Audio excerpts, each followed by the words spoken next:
इस टॉपिक के अंतर्गत हम देखेंगे बलों के सुपरपोजिशन का नियम। बलों के सुपरपोजिशन का नियम क्या कहता है, इसको हम सबसे पहले परिभाषा की सहायता से समझते हैं। तो बलों के सुपरपोजिशन का नियम कहता है कि किसी संरचना या पिंड पर लग रहे अनेक बल, अगर किसी पिंड पर अनेक बल लग रहे हैं तो उन अनेक बलों का कुल प्रभाव जो होगा उसकी जो गणना है, कुल प्रभाव की जो गणना है वो हम प्रत्येक बल, उन सभी जो कुल बल लग रहे हैं उनमें से हर एक एक बल के द्वारा जो प्रभाव लग रहा होगा उन सभी को हम क्या करेंगे कि जब जोड़ देंगे तो हमें कुल प्रभाव मिलेगा। यही कहलाता है हमारा बलों के सुपरपोजिशन का नियम। मतलब कि किसी पिंड पर अगर अनेक बल लग रहे हैं, जैसे मान लीजिए एक ये पिंड है, इस पर अनेक बल लग रहे हैं और इन कुल बलों का अगर हमको प्रभाव ज्ञात करना है तो सबसे पहले हम क्या करेंगे कि टोटल सभी F1, F2, F4 चारों बलों का सम्मिलित प्रभाव ज्ञात करने के लिए हम बल F1 द्वारा जो प्रभाव लगेगा उसको निकाल लेंगे, F2 द्वारा जो प्रभाव लगेगा उसको निकाल लेंगे, F3 के द्वारा जो प्रभाव लगेगा उसको निकाल लेंगे, F4 के द्वारा जो प्रभाव लगेगा उसको निकाल लेंगे और सभी बलों को जब जोड़ देंगे तो हमें मिलेगा बल का कुल प्रभाव। इसे कहेंगे हम बलों के सुपरपोजिशन का नियम।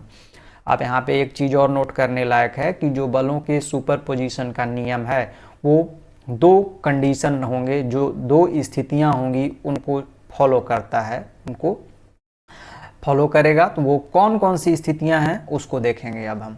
कंडीशन नंबर 1, कंडीशन नंबर 1 कहता है कि संरचना या पिंड बल लगाने पर समानुपाती रूप से विकृत होती है तथा जब बल को हम हटाते हैं तो वह पुनः अपने मूल रूप में वापस आ जाती है।